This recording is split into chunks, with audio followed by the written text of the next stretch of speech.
La Defensoría Pública del Ecuador y la Escuela Defensorial se complacen en dar la cordial bienvenida a todas y todos a la capacitación denominada Análisis de la Sentencia de la Corte Constitucional número 1214-18-EP22, Personas en Situación de Movilidad Humana.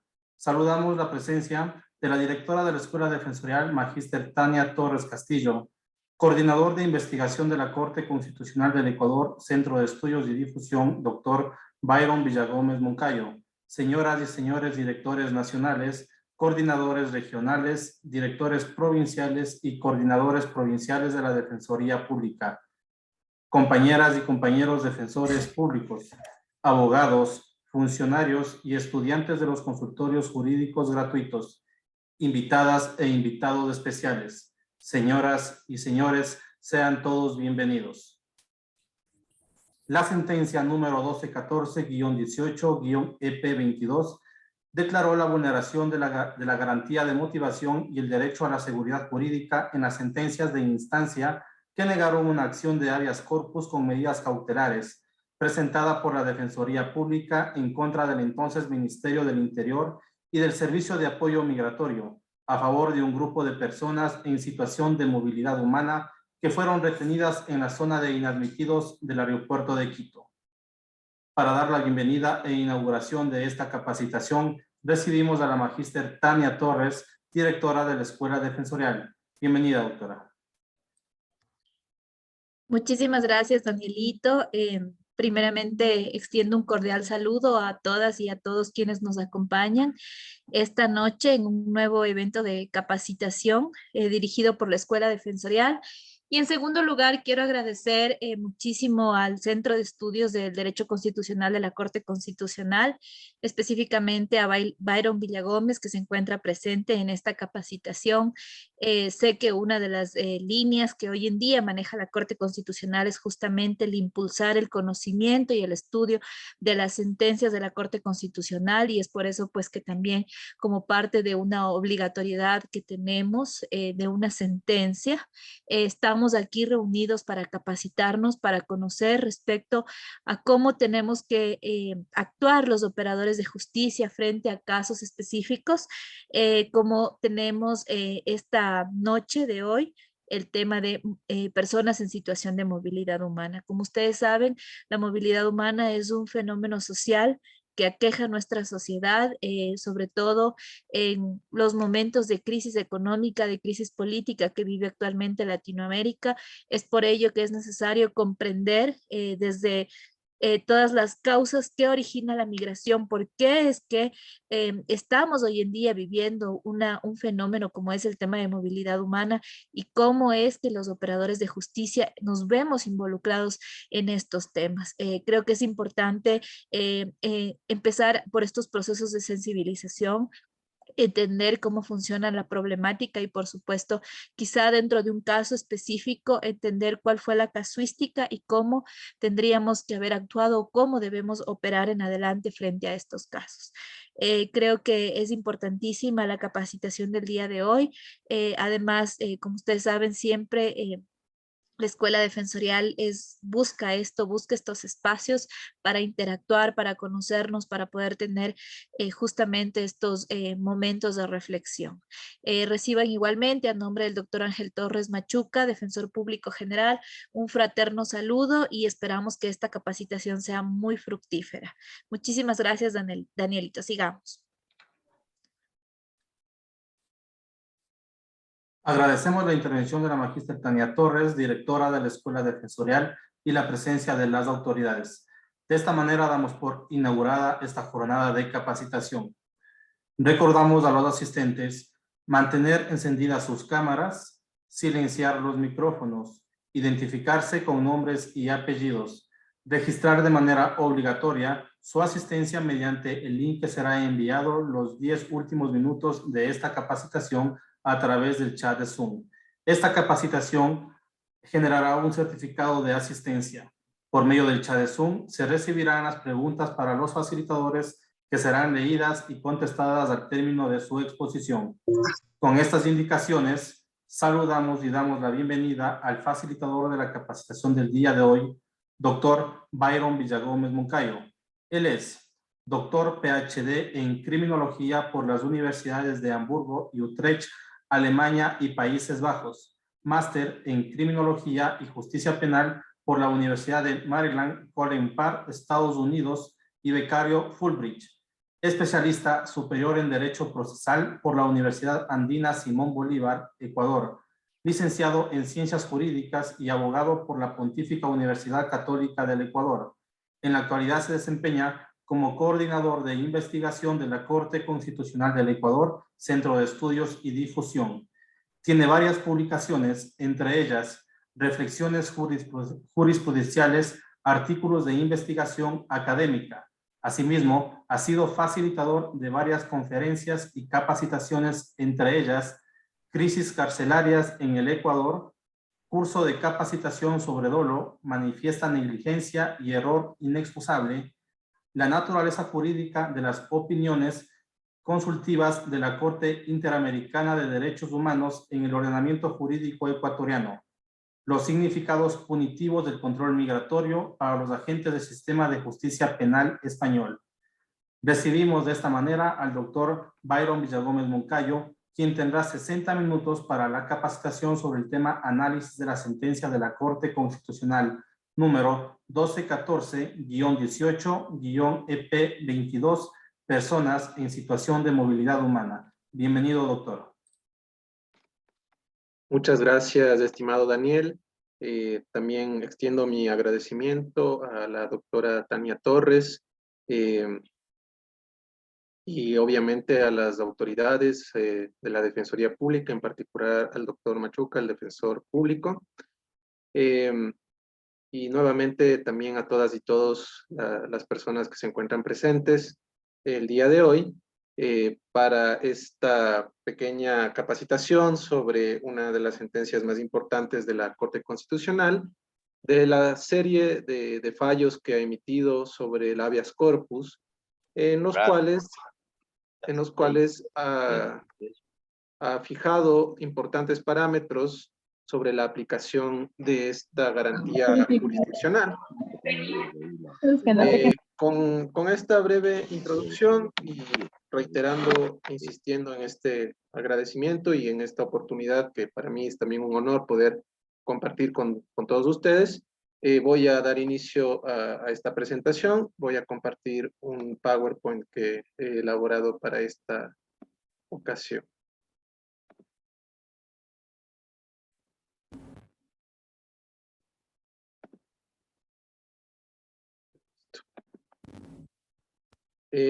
¿Me confirma, Daniel, si se puede ver adecuadamente? Sí, estimado doctor, sí, así se ve. Muchas gracias. Perfecto. Entonces, el día de hoy, la tarde de hoy, vamos a examinar sucintamente la sentencia 1214-18-EP 2022, que trató en términos generales sobre el habeas corpus en el marco de procedimientos de admisión fronteriza. Es importante recalcar que la Corte Constitucional, a lo largo de su funcionamiento desde el año 2008-2009 hasta la actualidad, ha emitido amplia jurisprudencia sobre el habeas corpus, y sobre todo las últimas dos conformaciones, la que se posesionó en el año 2019 y la que lo hizo este año, han enfatizado, han abundado mucho más en el valor del habeas corpus. Entonces, dado que la jurisprudencia de la Corte Constitucional, de acuerdo a la Constitución, es una fuente formal de derecho vinculante para todas las personas, especialmente los operadores de justicia, es fundamental estar siempre muy pendientes de la jurisprudencia de la Corte, de sus sentencias, y en particular en lo atinente a las garantías jurisdiccionales, en cuyos casos se suelen presentar en ciertas ocasiones inquietudes, dudas o dificultades que en la jurisprudencia de la Corte en gran medida ya están resueltas, ya están explicadas o integradas como mecanismo de hermenéutica jurídica. Entonces, en definitiva, la idea es que siempre hay que estar muy pendientes de estas sentencias de la Corte, especialmente en aquellas que se emiten con relación a garantías jurisdiccionales. En tal sentido, se destaca esta sentencia a la que estoy aludiendo el día de hoy, que fue emitida en enero de este año, y en la cual, como vamos a ver más adelante, se dispuso la capacitación a una serie de instituciones, principalmente a los agentes de control migratorio, que fueron aquellos que estuvieron más directamente involucrados en los hechos del caso y más precisamente en las vulneraciones a derechos que la Corte terminó declarando.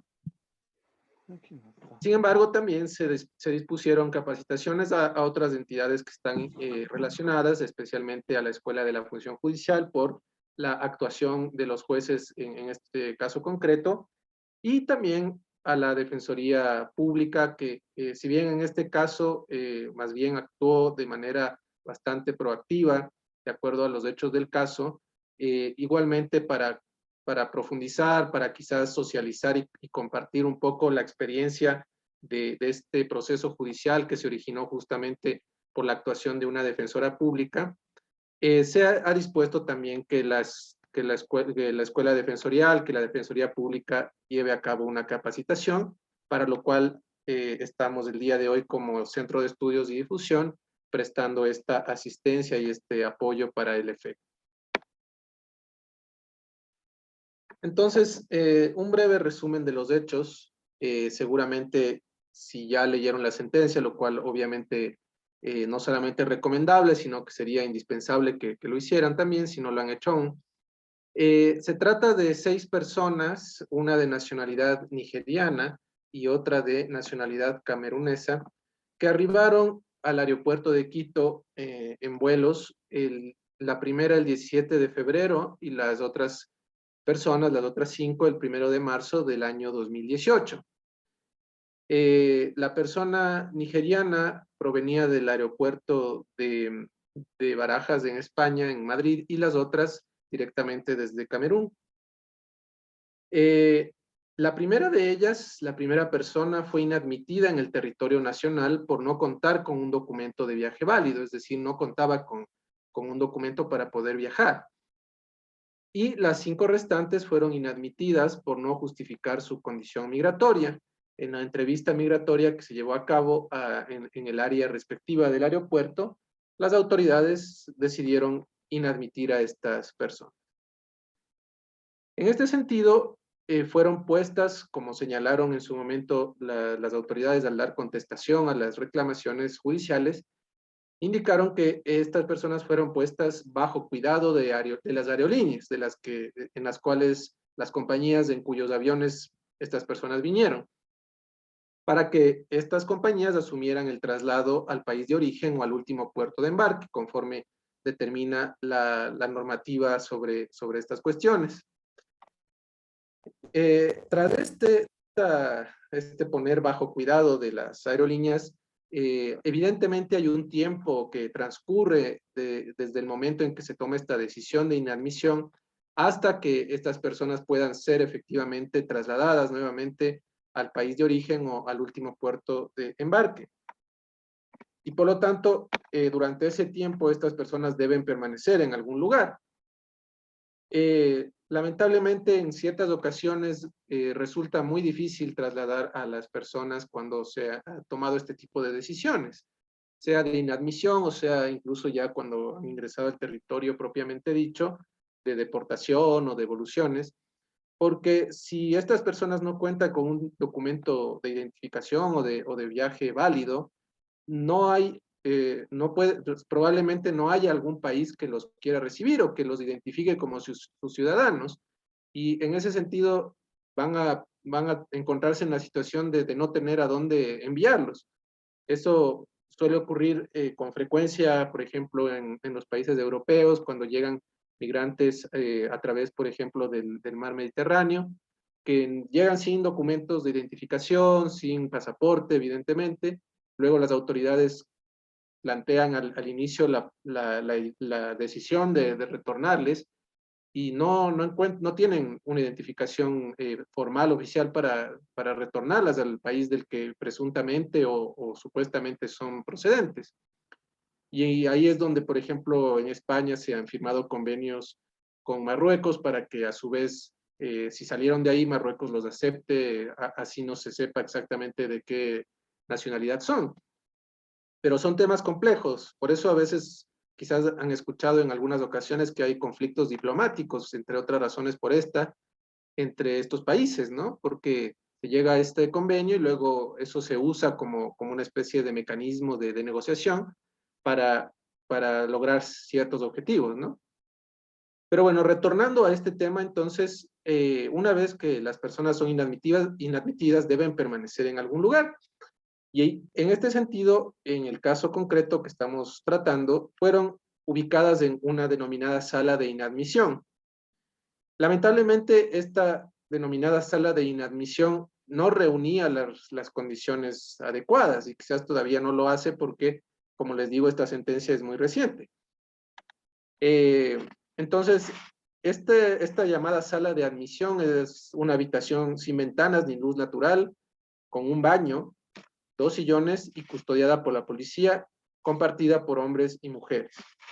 Entonces, se pueden ya imaginar, en este caso fueron 6 personas, pero podrían haber estado durante este tiempo con otras, o podrían haber sido muchas más, en un cuarto, en una habitación.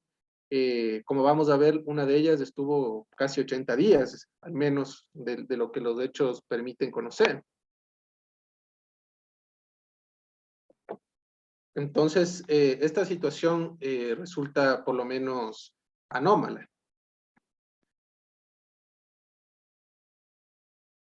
De los hechos del caso, que como dije anteriormente, lo que repasamos fue un breve resumen, evidentemente hay algunos detalles que también hay que tener en cuenta. De los aspectos relevantes, se puede, por una parte, destacar que las privaciones de libertad duraron, en un caso, cerca de 80 días, y en el de otras 4 personas, duraron al menos 8 días. Y en el de la otra persona, de la 6ª persona, fueron 13 días al menos. Obviamente, aquí hubo una situación de una especie de retención, ya más adelante vamos a ver cómo se califica esta situación jurídicamente, pero para no saltarnos, diríamos, una especie de retención por mucho más de 24 horas, que en general es el estándar permitido.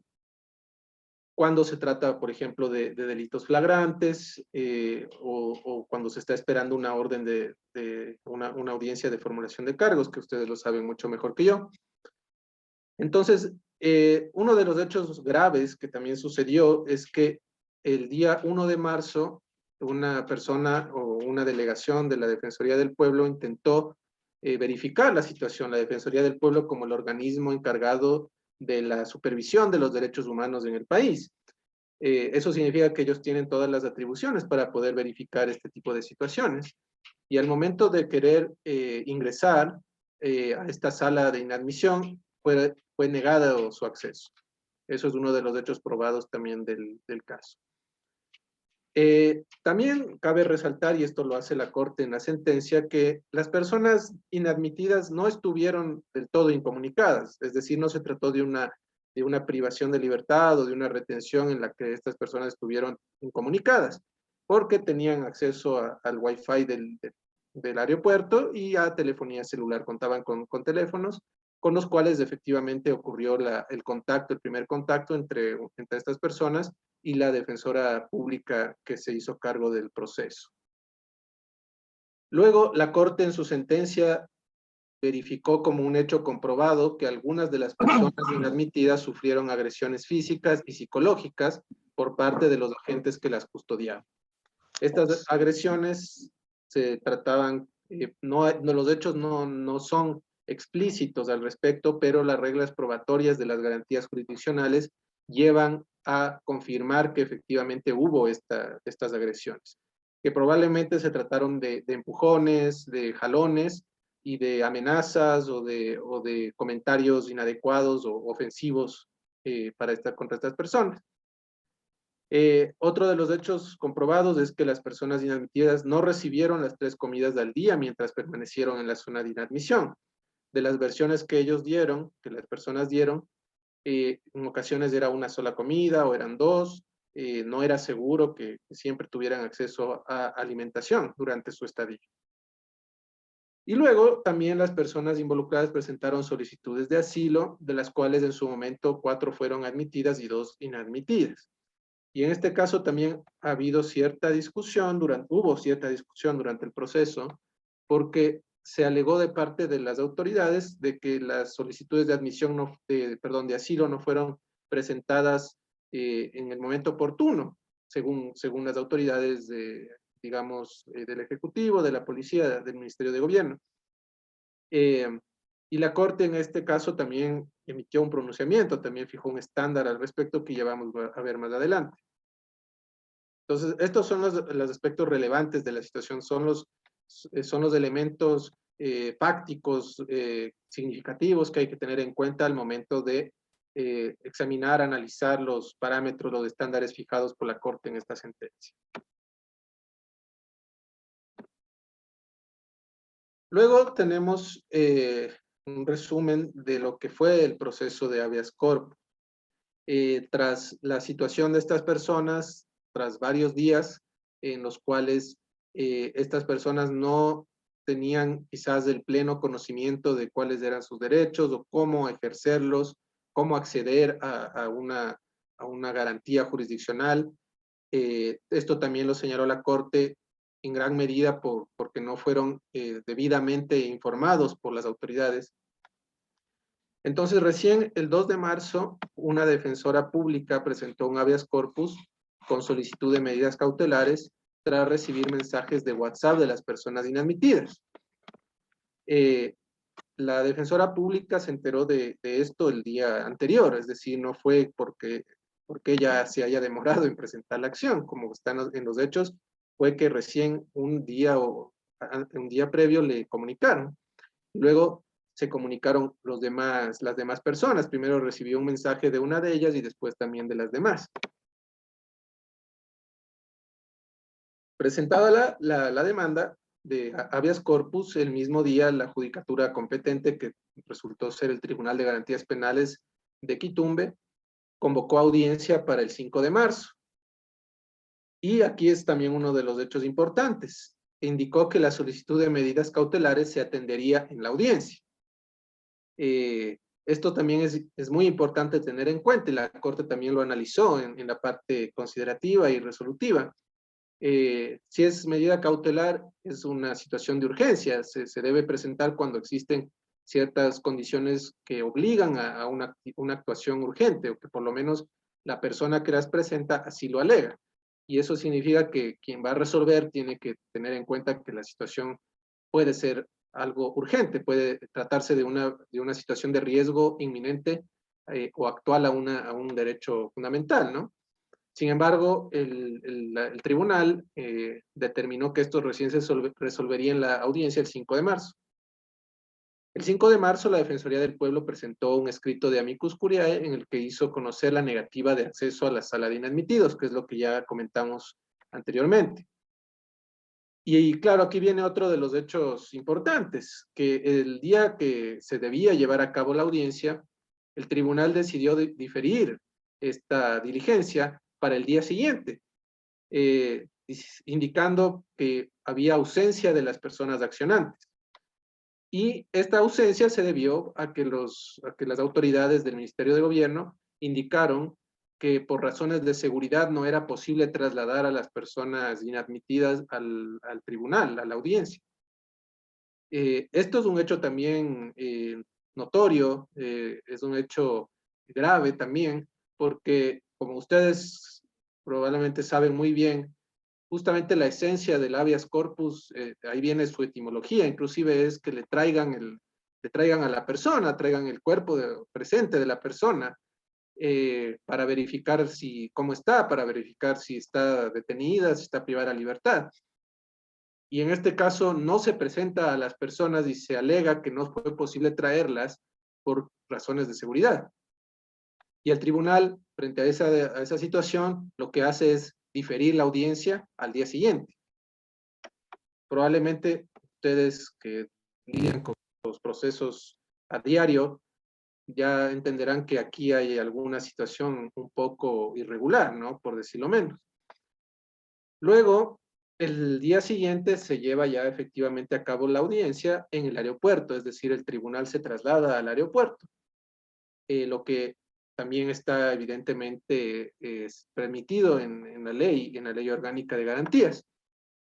Y una vez llevada a cabo la audiencia, el tribunal rechaza la acción y también las medidas cautelares, alegando que las personas inadmitidas no se encontraban privadas de la libertad, sino impedidas de ingresar a territorio ecuatoriano. Es decir, que para el tribunal esta situación de estar impedidas de ingresar al territorio ecuatoriano no equivalía a una privación de libertad. Ese es, digamos, el argumento central a través del cual o con base en el cual el tribunal resolvió rechazar el habeas corpus. Presentada la apelación inmediatamente, el 13 de abril, la Sala de lo Laboral de la Corte Provincial de Pichincha, a quien correspondió la segunda instancia, desestimó el recurso planteado por la parte accionante y confirmó la sentencia de primera instancia. Eso es lo atinente al proceso de habeas corpus. Frente a esta situación, la misma defensora pública que presentó inicialmente la demanda interpuso una acción extraordinaria de protección en contra de la sentencia de segunda instancia. Sin embargo, de los hechos del caso, de las argumentaciones especialmente, la Corte Constitucional también entró a analizar en lo pertinente la sentencia de primera instancia, a pesar de que no haya sido directamente impugnada, pero de los hechos del caso, de las alegaciones, se desprendía que también debía haberse impugnado ese fallo. Entonces se presenta esta acción el 16 de mayo de 2018 de la sentencia que mencionamos de la Corte Provincial. El 14 de agosto de ese año fue admitida a trámite. Bueno, como ustedes saben, luego hubo alguna crisis institucional o por lo menos alguna transición institucional en la que la Corte fue cesada y luego ingresó otra nueva Corte. Y la conformación del año 2019 se sorteó nuevamente este asunto y la jueza sustanciadora solicitó al Pleno que esta causa, este proceso fuera priorizado. Lo hizo el 18 de agosto del 2021. Luego, el 29 de noviembre de ese año, se llevó a cabo una audiencia pública también en la que intervinieron la Defensora Pública, la Defensoría del Pueblo y otras partes en calidad de amici curiae. El 27 de enero de este año se emitió la sentencia en la cual se aceptó la acción extraordinaria de protección, obviamente. Se declaró la vulneración a los derechos al debido proceso en la garantía de la motivación y a la seguridad jurídica. Y una vez encontrada esta vulneración y declarada, la Corte pasó a efectuar el análisis de mérito, es decir, del fondo del tema, que era la acción de habeas corpus. Entonces, la Corte tiene esa atribución en determinados casos y bajo ciertas circunstancias de hacer el análisis de mérito, es decir, de actuar como un tribunal de instancia. Esto lo hizo, como digo, después ya de haber observado y declarado esta vulneración de derechos a través de la resolución de la acción extraordinaria. Entrando ya al análisis de mérito, la Corte dejó sin efecto las sentencias de instancia, las dos, y aceptó la acción de habeas corpus. Al aceptar la acción, declaró la vulneración a los derechos a la libertad personal, a la integridad personal y también prohibición de tratos crueles, inhumanos y degradantes y al principio de no devolución. Es muy importante tener en cuenta, aunque seguramente todos ustedes ya lo saben, esta parte de la prohibición de tratos crueles, inhumanos y degradantes. Porque quizás en general, quizás más el público en general, puede tener esa percepción de que tienen que ser ya vulneraciones muy graves, tiene que haber ya un atentado muy serio a la integridad, con heridas o con realmente maltratos intensos, para que se configure esta situación. Y no, en realidad no es así. Una una situación de angustia psicológica causada por la acción o la aquiescencia de un agente estatal, puede ya configurar un trato cruel, inhumano o degradante. Entonces, no se debe nunca asociar esta idea de que ya tiene que haber por poco heridas o sangre para que se configure esta situación. Lo que sí, la Corte no encontró que haya habido tortura, que eso también probablemente todos ustedes ya lo saben, ¿no? Son dos categorías diferentes. La tortura ya es una categoría sumamente grave, una grave vulneración a derechos humanos, que en general ya incluye elementos de intencionalidad, por lo general de tratar de obtener un fin procesal o un fin ulterior, mientras que la prohibición de los tratos crueles, inhumanos o degradantes es un nivel de menor intensidad, igualmente son graves, pero por lo general no tienen este elemento de intencionalidad. Y el principio de no devolución, que bueno, eso es un poco más fácil de entenderlo, en este caso no hay mayor lugar a perderse, pero igual vamos a examinar eso más adelante.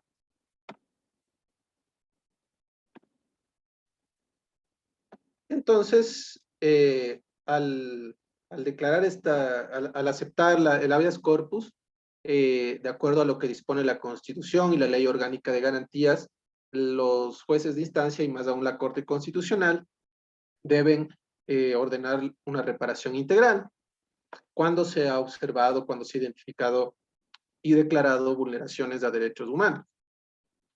En este caso concreto, no fue posible ordenar medidas de reparación directa por los daños de las víctimas, que por lo general estas reparaciones suelen ser compensaciones. En este tipo de violaciones a derechos fundamentales ya no se puede retrotraer la situación, entonces solamente ahí en general para la violación directa, para la reparación directa se ordenan compensaciones que son generalmente económicas, en algunos casos también simbólicas. En este caso no se pudo ordenar una reparación directa porque las víctimas o ya no se encontraban en el país o ya se había perdido contacto con ellos, con ellas, mejor dicho, con las víctimas. Entonces ya habían sido o bien retornadas, no existen, en los hechos del caso, al menos en lo que está recogido en la sentencia, no se especifica, no hay suficiente claridad sobre este tema, pero en principio estas personas sí fueron retornadas al país de origen o al país de embarque. Y en el caso de una de ellas, la defensora pública alegó que ya había perdido el contacto, que no podía encontrar a esta persona, que no podía dar con su contacto, con su paradero. En tal virtud, la Corte lo que hizo, no le quedó más remedio que solamente ordenar medidas de no repetición, que incluyeron, por una parte, adecuación normativa. La adecuación normativa estaba específicamente dirigida o está específicamente dirigida al Ministerio de Gobierno en el sentido de emitir un instructivo en el que se regule la situación de las personas en las salas de inadmisión. Es decir, que no exista ahí un vacío jurídico que pueda permitir arbitrariedades o que permita que lleguen a cometerse ciertas violaciones. Y además la Corte también insistió, porque ya lo había hecho en jurisprudencia previa, que la Asamblea Nacional adecue la Ley Orgánica de Movilidad Humana. En este caso ya lo ordena de forma explícita, a partir de un proyecto de ley que elabore la Defensoría del Pueblo y que cuente en ese proceso de elaboración con el apoyo de la Defensoría Pública y otros organismos técnicos y de la sociedad civil. Asimismo, la Corte ordenó la adecuación de espacios físicos, siendo los aeropuertos en general, o algunos de ellos, o por lo menos los más importantes o grandes, estando estos aeropuertos concesionados, no se puede actuar de modo directo por parte de las autoridades estatales, sino que debe existir un procedimiento de coordinación a través de las autoridades del Ejecutivo y de los gobiernos autónomos descentralizados. Entonces, en este sentido, lo que se dispuso es que se verifiquen estas condiciones en las salas de admisión, se emita un informe, se ponga en conocimiento de las concesionarias y de los gobiernos autónomos y se coordine con ellos la adecuación de estos espacios físicos para que tengan condiciones de dignidad y garanticen los derechos de las personas. También, y en eso estamos el día de hoy en parte, también dispuso capacitaciones a servidores de control migratorio. Para ellos es, digamos, lo más relevante que se lleve a cabo estas capacitaciones. Y también un programa de formación a jueces y defensoras públicos. Y que se difunda la sentencia, obviamente, a las entidades pertinentes, especialmente a través de los medios virtuales de sus portales web.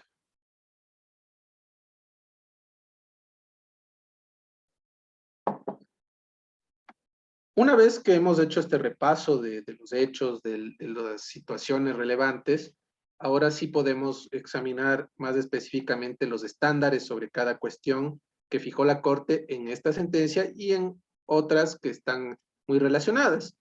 En la misma sentencia se recogen algunos de los fallos que también es importante tener en cuenta. El día de hoy vamos a tratar los principales, que los dos más importantes son los que están justamente, que ya aparecen en esta diapositiva, ¿no? La 1214-18 EP 2022, que es la principal de esta capacitación, y la 33513 JP 20 del 12 de agosto de 2020, que también es esencial, es una de las sentencias más importantes en esta materia, que debe ser siempre referente al momento de estudiar estas cuestiones.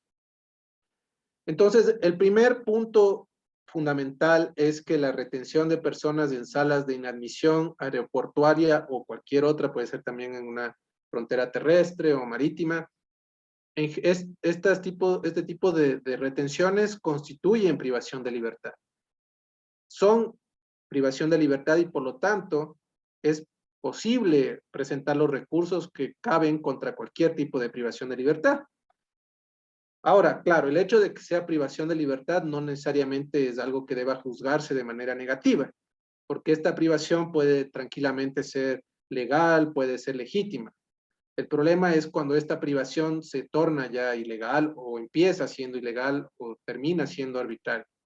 Ahí es donde ya se presentarían los problemas. Pero en primer término, lo que se debe tener presente es que esta retención en salas de inadmisión es privación de libertad. Sobre este punto ya no debe haber discusión. Ya al momento en que se analizan estas situaciones, lo que se debe examinar directamente es si esa privación reúne o no las condiciones previstas en la normativa, si es que es o no arbitraria, si es que es o no legítima. Ya no queda duda de que se trata de una privación de libertad. En la sentencia 33513 CJP 2020 ya se trató esto, ya se indicó esto, en el sentido de que la retención de personas en las instalaciones de detención o zonas de tránsito, o comúnmente llamadas internacionales, en los aeropuertos, es asimismo una forma de detención migratoria, puesto que estas personas se encuentran bajo custodia y control por parte de agentes del Estado, como son los funcionarios de inmigración, y su libertad de movimiento está sustancialmente limitada.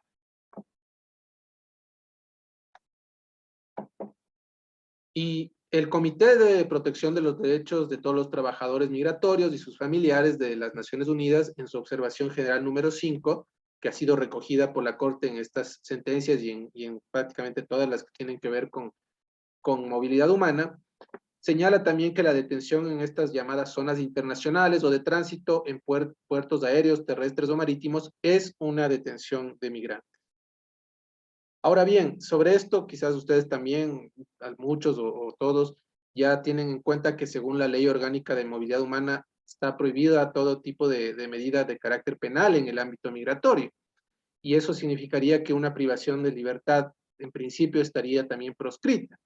Sin embargo, hay que tener en cuenta lo que mencioné al inicio, que hay situaciones inevitables como las de inadmisión que necesariamente requieren que exista una especie de privación de libertad, pero es algo que surge porque no hay otra alternativa en esos momentos. Y por eso la Corte en esta sentencia también ha señalado un estándar que vamos a ver más adelante, de cuánto debe durar esto y de cómo debe hacerse.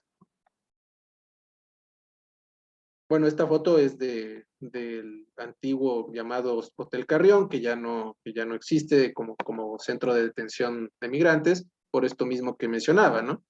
Pero bueno, ustedes seguramente conocieron casos o estuvieron al tanto por lo menos de casos en los que en los que se alegó también y en algunos se declaró vulneraciones a derechos en este centro que existió en su momento. Luego ya entramos a lo que dije de que cómo se debe valorar si es que una detención en estas condiciones es ilegal, arbitraria o ilegítima.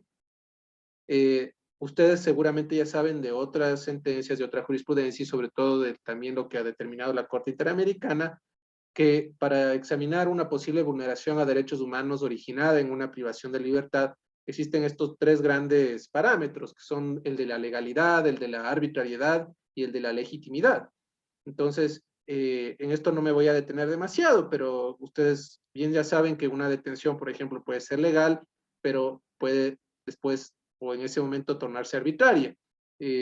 Digamos que se dicta una prisión preventiva conforme a la ley, pero luego ya no hay razón para mantenerla y continúa, y por lo tanto eso que empezó legalmente se termina tornando arbitrario. Y bueno, si es que esa prisión ya excede los límites legales, también termina siendo ilegal. Ilegítima tiene que ver con la autoridad. Si es que la autoridad que emitió esa privación o que la ejecutó no es la que corresponde, se tornaría ilegítima la detención. Entonces, estos conceptos están también desarrollados en esta sentencia que está citada ahí, 207-11-JH 2020, del 22 de julio de ese año.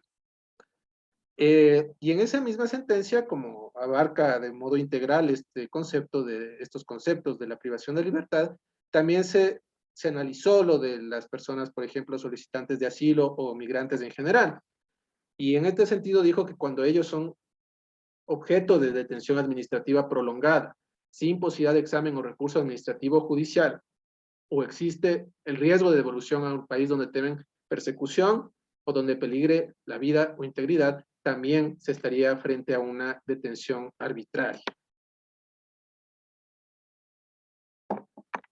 Y en la sentencia que estamos examinando más específicamente el día de hoy, está este estándar que ya esbocé anteriormente, de que una retención en estas salas de inadmisión por más de 24 horas en zonas de tránsito o internacionales constituye una detención arbitraria. Entonces, primero, las condiciones del lugar tienen que ser dignas, tienen que ser óptimas, garantizar los derechos. Pero eso no significa que ya por esa razón deban estar ahí el tiempo indefinido que se requiera, sino que el límite, la Corte lo señala, son 24 horas. Y eso significa que debe darse alguna solución que no implique una privación de libertad luego de transcurridas de esas 24 horas. Si no, ya la detención se torna arbitraria.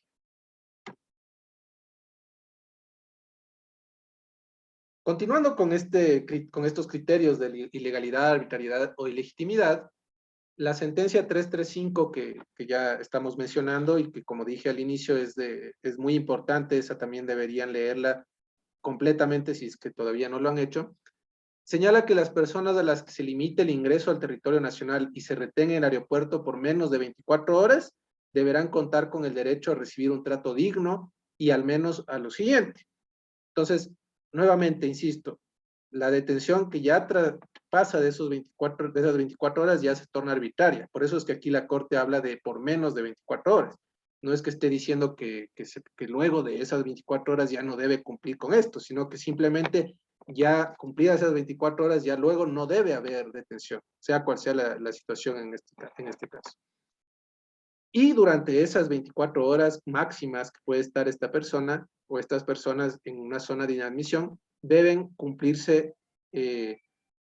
inexorablemente estas condiciones. No ser incomunicadas en cuartos de detención u otro tipo de instalaciones, lo cual es básico de cualquier detención o de cualquier retención o privación de libertad a cualquier persona. Ser informadas de las razones por las cuales se limitó su ingreso al territorio nacional. Acceder a un intérprete o traductor cuando así lo requieran. Y esto es muy importante, no solo para ejercer, por ejemplo, las acciones como la de habeas corpus, las acciones ordinarias, podríamos llamarlas así, sino para, por ejemplo, solicitar asilo, porque muchas veces estas personas no hablan el idioma del país de donde se encuentran.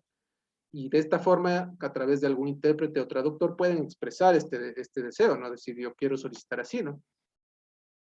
solicitar protección internacional es concomitante con las debidas garantías de dicho procedimiento. Comunicarse con el consulado de su país y poder acceder a asistencia consular. Evidentemente puede haber casos en que no existe el consulado, es de difícil acceso, pero debe igual garantizarse ese derecho. Contar con una defensora o defensor de su elección, o en su defecto recibir asistencia por parte de la Defensoría Pública y la Defensoría del Pueblo, las cuales deben ser inmediatamente notificadas por los agentes de migración ante una inadmisión en el aeropuerto. Es decir, debe, en el momento en el que el agente migratorio decide la inadmisión, inmediatamente informar, notificar a un defensor público si es que la persona no tiene otro tipo de defensor, lo cual por lo general va a ocurrir con las personas migrantes. Debe inmediatamente comunicarlo al defensor público y también a la Defensoría del Pueblo. Y finalmente, se debe garantizar a estas personas la posibilidad de activar los mecanismos legales que consideren necesarios e idóneos frente a la limitación de su derecho a migrar, entre otros. Es decir, también en este caso se aplica lo que típico que se suele ver en las películas y que debe ocurrir también en la realidad de lo que se llama leerle sus derechos, es decir, usted tiene derecho a tal cosa, a tal otra, etc. Y eso debe garantizarse que la persona lo entienda, porque no es suficiente que si la persona no habla español, vaya la gente y le hable en español y la otra persona quizás no entiende nada. Tiene que garantizar que esa persona sepa y se entere de lo que está diciendo. Luego la Corte examinó también el tema de la integridad personal de las personas que se encuentran en salas de inadmisión. En la sentencia 335-13-JP/20, que estamos viendo también el día de hoy como muy relevante, ya señaló la Corte que la incomunicación excesiva o indeterminada necesariamente tiene un efecto sobre la integridad de la persona, la cual se ve reforzada por otras condiciones, como la falta de un lugar para descanso, la falta de provisión de alimentos, entre otros, lo cual podría llegar a constituir trato cruel, inhumano o degradante.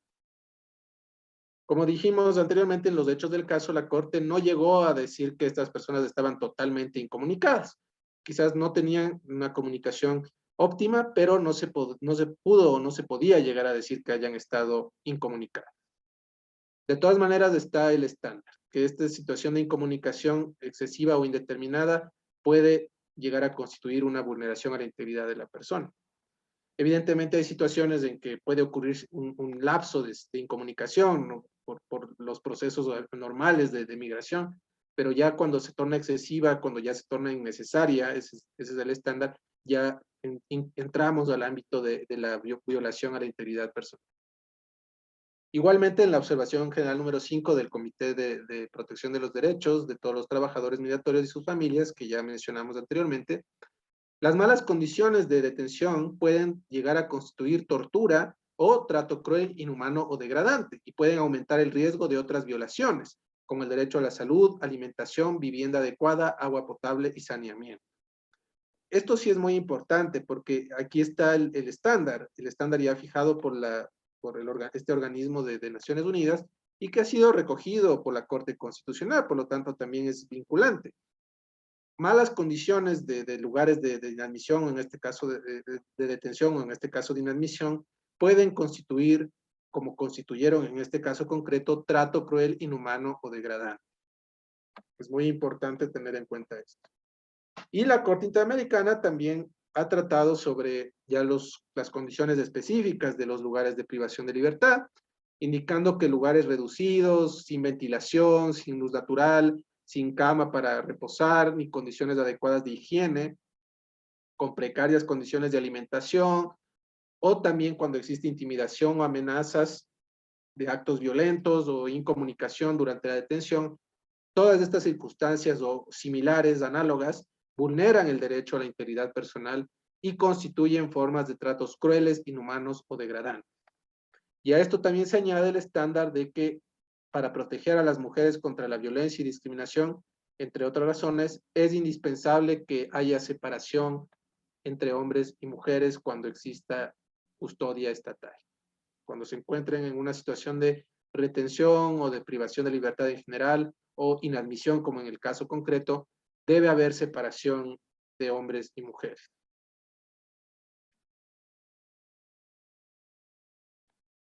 Y ya en la sentencia 1214,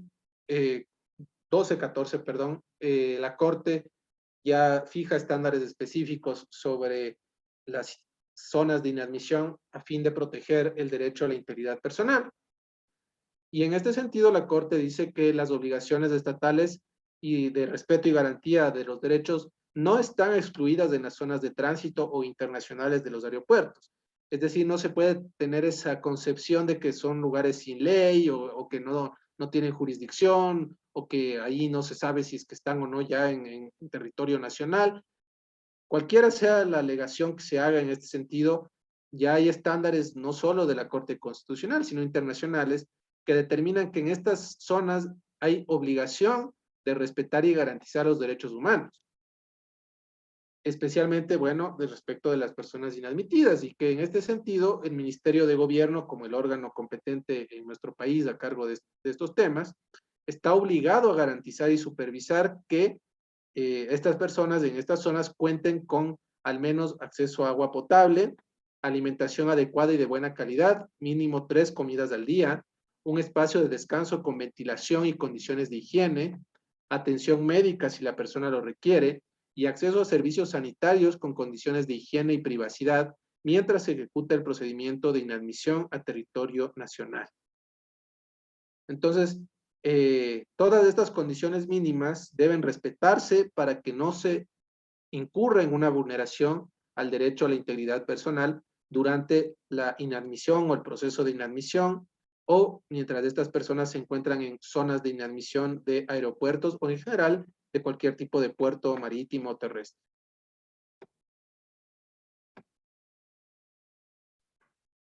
Finalmente, sobre el principio de no devolución y protección humanitaria, como ustedes probablemente también conocen, el principio de no devolución está íntimamente relacionado con el derecho a solicitar asilo y ser acreedor de estatus de refugiado.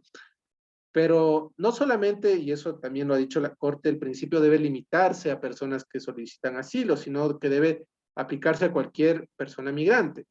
Y en general este principio establece que una persona no debe ser regresada, no debe ser retornada o devuelta a un país en el cual haya presunciones o haya riesgo de que corra peligro su vida, su integridad, que pueda sufrir persecución política o persecución de cualquier otro tipo, puede ser religiosa o étnica. Están los estados obligados a cumplir este principio que pertenece al denominado jus cogens, y por lo tanto vulnerar este principio o crear las condiciones que puedan llevar a una vulneración está proscrito totalmente. Entonces, en este sentido es lo que ya mencioné hace un momento, de que en la sentencia 897-11-JP 20 del 12 de agosto de 2020, que trató también sobre un caso de movilidad humana, la Corte ya dijo que el principio protege no únicamente a personas solicitantes de asilo o refugiadas, sino a cualquier persona independientemente de su estatus legal o condición migratoria. Entonces no se puede alegar que la persona no solicitó asilo, no tiene estatus de refugiada, no está activo un procedimiento de refugio para esa persona. Si es que existe del análisis del caso, del expediente, de los hechos, se revela que hay un riesgo cierto de que esa persona sea regresada al país de origen o incluso al país del último puerto de embarque, no necesariamente es su país de origen, que si en alguno de estos países donde va a hacer tránsito, donde necesariamente tendrá que hacer tránsito para un retorno, corre riesgo su vida, su integridad, por los motivos mencionados anteriormente, se debe aplicar el principio y no se puede justificar de ningún modo el retorno de esta persona, la devolución o la deportación, según cómo se denomina en el respectivo régimen. En la sentencia que estamos más específicamente tratando el día de hoy, la Corte dijo que el principio protege a las personas aun cuando no han sido formalmente admitidas a territorio nacional y garantiza el acceso a un procedimiento en el que se analice de forma adecuada e individualizada sus distintas necesidades de protección. en particular necesidades de protección internacional, previo a cualquier medida o práctica que afecte sus derechos, como rechazos o inadmisiones en frontera o deportación de facto o en caliente. Entonces, al momento en el que se va a tomar una decisión de inadmisión, porque digamos el agente migratorio observa que la persona no tiene documento válido o no tiene documento del todo, o al momento de hacer la entrevista no ve que hay inconsistencias y va a decidir, ve que reúne las condiciones para una inadmisión, tiene que también tener en cuenta si es que ese retorno de esa persona, esa inadmisión, va a poder llevar a una vulneración al principio de no devolución y consiguientemente posiblemente al derecho a la vida o integridad de esta persona. Entonces, si digamos ya el agente migratorio dice, sí, veo el expediente, esta persona debe ser inadmitida. Pero a continuación inmediatamente tiene que decir, a ver, esta persona de dónde vino, de dónde se alega que es su procedencia y de los hechos del caso y obviamente garantizando los derechos. Debería también permitirle tomar la decisión de si solicita o no protección internacional. Todo eso debe permitirse en el procedimiento de inadmisión. No debe ser un procedimiento automático de decir así ya no reúne, váyase. No, no debe funcionar así. Tiene que garantizar los derechos. Como dije anteriormente, si ya se toma la decisión, comunicarlo a la Defensoría Pública y a la Defensoría del Pueblo, e incluso antes ya de tomar la decisión, verificar esto que estoy diciendo y darle la posibilidad de que esa persona pueda presentar una solicitud de asilo. Entonces, o por lo menos expresarlo, ¿no? Siendo así, tiene que verificarse que no va a haber una violación a este principio. Y también en la sentencia que estamos analizando hoy, también se señala que una persona que se encuentra en las zonas de tránsito o internacionales de los aeropuertos, incluida la sala de inadmitidos o de inadmisión, en cualquier momento podría manifestar su intención de presentar una solicitud de asilo a las autoridades de migración y que no existe una sola fórmula o forma correcta sobre cómo se podría manifestar este deseo o intención de solicitar protección internacional. Entonces no cabe alegar que luego de que esta persona ya fue inadmitida, digamos, ya se emitió la decisión, luego diga, ah, sí, presento mi solicitud de asilo y las autoridades digan, ah, no la presentó cuando debía, ah, tenía que haberme dicho cuando estaba por tomar la decisión de inadmisión, o el rato que se le notificó con inadmisión, ahí debía hacerlo y no después. Ninguna de estas alegaciones cabe, ninguna es procedente, porque se puede presentar en cualquier momento, no hay un momento que se pueda decir entre comillas oportuno para presentar estas solicitudes. Tiene que ser aceptada y considerada sea cual sea el momento en que se presenta. Y tampoco existe una fórmula, si es que hay un formulario y no se llenó el formulario, le faltó la firma o le faltó sacar la copia, etcétera, nada de eso es posible alegar en esta situación. No hay una fórmula, no hay una forma así que se pueda llamar correcta para presentar. Si la persona personalmente o a través de su abogado, de su defensor público, presenta esto, sea el momento que sea, debe tenerse en cuenta y debe considerarse un elemento significativo para valorar la posible vulneración al principio de no devolución, porque ya la persona está alegando que corre el riesgo de ser perseguida, de persecución por cualquier motivo de los que están previstos en los tratados internacionales, que corre riesgo su vida o su integridad. Entonces, es muy importante tener en cuenta este estándar, este parámetro también sentado por la Corte en esta sentencia. Bueno, eso sería todo de mi parte en lo que respecta a esta ponencia.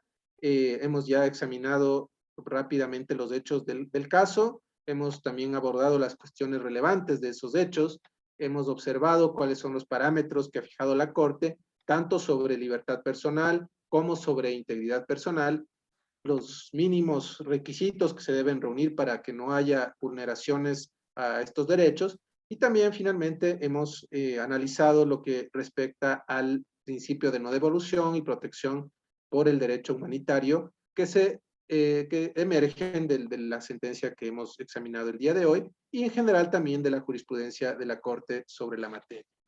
Entonces, con eso terminaría mi ponencia. Evidentemente me quedo abierto aquí también por si tienen alguna inquietud adicional.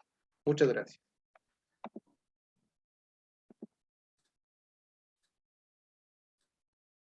Agradecemos al doctor Byron Villagómez por su brillante exposición. De esta manera damos paso a la ronda de preguntas recibidas en el chat de Zoom o si desean hacer uso de la palabra, solicitar alzando la mano. Asimismo, este momento se procederá a enviar el link de asistencia por medio del chat de Zoom. Tenemos una pregunta. Si la retención de pasajeros en un aeropuerto es considerado privado de libertad, entonces, ¿qué debemos hacer antes de las 24 horas para no cometer esta ilegalidad, doctor? Sí, gracias por la pregunta. Sí, digamos que en principio esta situación de inadmisión, digamos, de privación de libertad originada en una inadmisión o que se lleva a cabo durante el procedimiento de inadmisión, está permitida, digamos, está dentro de lo legal en principio, estas 24 horas. Entonces, una vez que se está llevando a cabo el procedimiento, si es que los agentes de migración observaran que no se va a poder llevar a cabo digamos, la expulsión de territorio nacional durante esas 24 horas, deben ver otras posibilidades, deben examinar otras medidas que necesariamente conlleven la libertad de esta persona y su salida y su libre movilidad dentro de lo que la ley lo permite, porque ya no podrían permanecer en esa situación de inadmisión durante más de 24 horas.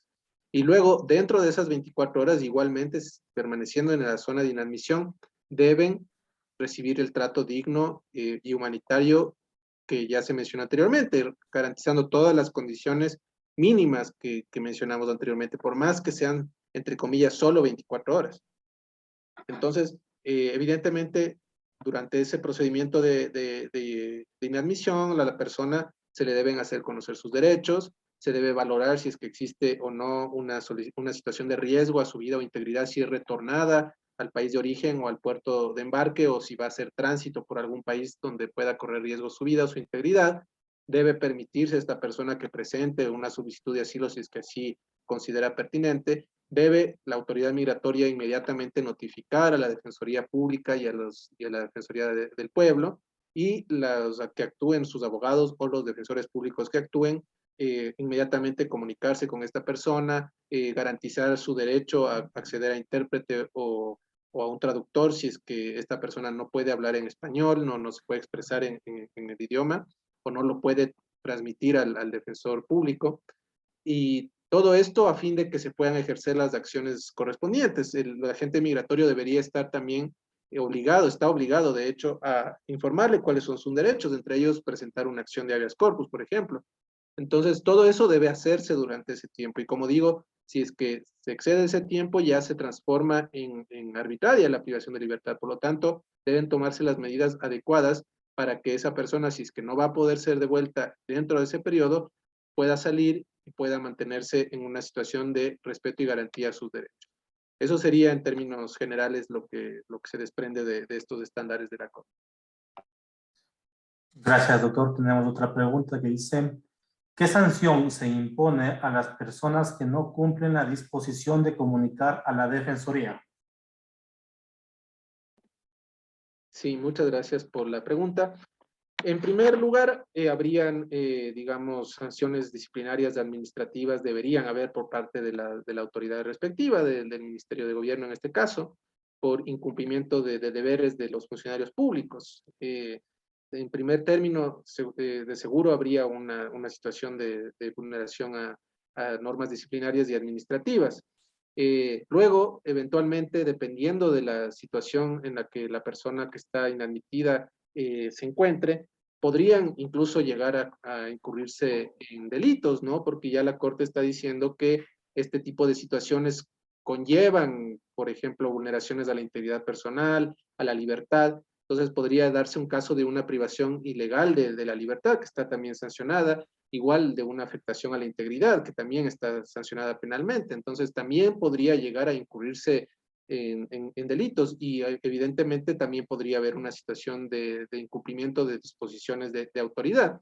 Entonces, como digo, en principio habría responsabilidades, por lo menos administrativas, por incumplimiento de normativa, de normas que están obligando a los servidores públicos a actuar de una u otra manera. Esta jurisprudencia de la Corte de por sí ya constituye una norma jurídica obligatoria, y a eso se suma el instructivo que está obligado el Ministerio también a emitir y que preverá normas que también deben ser cumplidas. Entonces, mínimamente habría eso, sin descartar que incluso pueda llegar a configurarse algún tipo de delito. Eso sería en principio sobre este tema.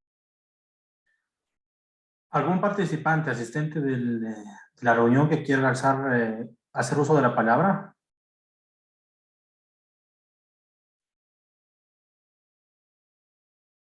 Pues tenemos otra pregunta que dice, doctor, ¿cuál sería la forma correcta para justificar que existió tratos crueles, inhumanos y degradantes para que se declare una correcta reparación integral? Sí, muchas gracias por la pregunta. Sí, en principio, una obligación es que se permita ingresar a la Defensoría del Pueblo y también al Defensor Público. Y en ese ingreso se debe documentar cuáles son las condiciones de esa inadmisión. Si es que no se permite el ingreso, ya hay una presunción de que hay una situación de trato cruel, inhumano y degradante, porque se va a alegar que de parte de las autoridades no se permitió el ingreso de los organismos de derechos humanos oficial, en este caso la Defensoría del Pueblo, hacer la verificación. Entonces ya habría una presunción. Luego, claro, se partiría, si es que no hubo esa posibilidad de acceso, del testimonio de la parte de la víctima, en este caso, o de la presunta víctima, que en materia de garantías jurisdiccionales, digamos que hay una inversión de la carga de la prueba, específicamente en el habeas corpus. Si es que se alega que hubo esto por parte de la presunta víctima, le corresponde al Estado, en este caso al Ministerio de Gobierno, demostrar lo contrario. Entonces, tendría que en ese sentido el Ministerio mostrar que la habitación cumplía con los estándares que examinamos hace un momento. Si es que no es así, entonces obviamente ya se configuraría la situación de trato cruel, inhumano o degradante según los parámetros sentados por la Corte Interamericana y la propia Corte Constitucional. Luego, obviamente, si es que sí se da el acceso, ya la Defensoría del Pueblo documentará, hará su informe y dirá las condiciones en las que se encontraba esta persona. Y, obviamente, el defensor público también corroborará eso al momento del ingreso, al momento de comunicarse ya, de tener contacto con la persona. Digamos que esto en las condiciones generales. Luego, si ya hay casos muy específicos que también ya serían extremos, de que hubo algún maltrato directo por parte de un agente, digamos que ahí otra vez se partiría de la versión de la persona. Claro que en esos casos, digamos que a nivel de procesos constitucionales habría mayor dificultad, tratándose, digamos, de un hecho aislado, en el que, por poner el ejemplo, las condiciones del lugar son óptimas, son ideales, no se observa una situación estructural, no hubo ningún tipo de anomalía procesal o, como digo, institucional, sino que se alegaría que es un caso concreto, una situación aislada, digamos. Quizás a nivel de garantías jurisdiccionales, de procesos constitucionales, habría más dificultad probatoria. En principio, obviamente, se tomaría la versión de la víctima, pero del otro lado podrían también presentar la evidencia de que no hubo esa situación, de que no hubo vulneración. Ahora, claro, si es que hay una situación de alegado maltrato, obviamente tiene que también tomarse la atención médica respectiva que evalúe, que certifique en ese momento si es que esta persona presenta signos de maltrato, si es que tiene alguna lesión, alguna situación que se manifieste físicamente, o si es que se alega un maltrato psicológico, también contar con asistencia psicológica, ¿no? Que evalúe esta situación. Todas esas alternativas se pueden analizar, barajar en ese momento. Como digo, en general, se pueden certificar estas situaciones a través de los respectivos informes que pueda hacer la Defensoría del Pueblo, específicamente en el momento en el que ingresa al lugar a verificar las condiciones. Eso sería en principio también. Gracias, doctor. Tenemos otra pregunta. Si la sola manifestación del migrante en el formulario de solicitud de asilo por estar en peligro su vida o integridad es suficiente motivo para que lo dejen ingresar al país o hay algunos requisitos. Sí, gracias por la pregunta. Sí, en la sentencia 335 que mencioné hace un momento, también se detallan todas estas cuestiones, se analiza justamente los procedimientos de solicitud de refugio. En principio, la sola manifestación no es suficiente para que ya se conceda ese procedimiento de esa protección, digamos, sino que debe, digamos de los agentes que examinan el asilo, ¿no? Sino que debe analizarse si es que realmente existen las condiciones de los hechos que se desprenden de posible vulneración. Ahora, el agente migratorio, si es que el momento en el que está la persona ingresando, no estamos hablando del agente que analiza o de los agentes que analizan la solicitud de asilo, sino digamos del agente de control migratorio, que llega en ese momento la persona y la persona le hace una solicitud de asilo y le dice que su vida corre peligro. Entonces, ahí sí, digamos que habría una sospecha, una inclinación a no inadmitir a esa persona y primero examinar la situación de esa persona concreta. Si es que al momento de tomar la decisión no se ha manifestado esto, obviamente la gente de control migratorio tiene que tomar en cuenta a lo que accede, la información con la que cuenta en ese momento. Y luego, si es que la persona ya solicita asilo, ahí sí ya cambiaría la situación y tendría que analizarse seriamente eso. Pero aquí, como se pone en el formulario de solicitud de asilo, estaríamos ya hablando del inicio del procedimiento de análisis de la situación de la solicitud de asilo.